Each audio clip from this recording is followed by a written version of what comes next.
Ni, okey, sekarang ni kita nak buka lah dia punya cover-cover yang ada ni skru 10 Satu skru, dua skru. Biasanya kat kompresor ada 2-3 wasir. Bagi jangan sangkut lah. Jadi kita kena buka lah satu. Okey, sekarang ni dah settle kita buka. Ini namanya kompresor. Kompresor apa? Kompresor Econo. Kita buka skru 10 di sini.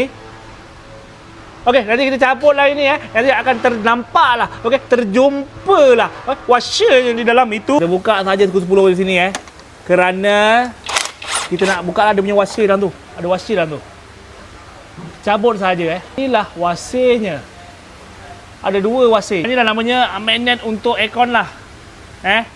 Kebiasaannya Vios biasanya ini akan rosak. Biasalah, itu kebiasaan dia lah. Tapi sekarang ni kita masukkan balik satu. Satu ni kita simpan lah. Kita nak cubalah berapa jauh dia boleh pergi. Jadi kat sini banyak sangat abuk Tembak lah pakai angin.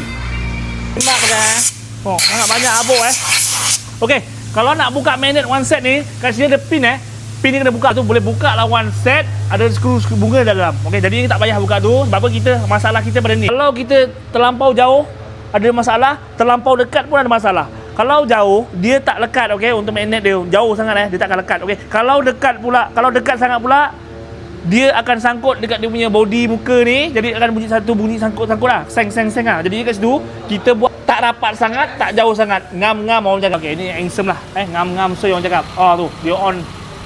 Okey, dia on, nanti dia off. Dia jauh. Okey, nanti dia on, dia dekat balik. Okey. Masalah selesai lah. Okey, tinggal kita pasang-pasang ini cover. Settle.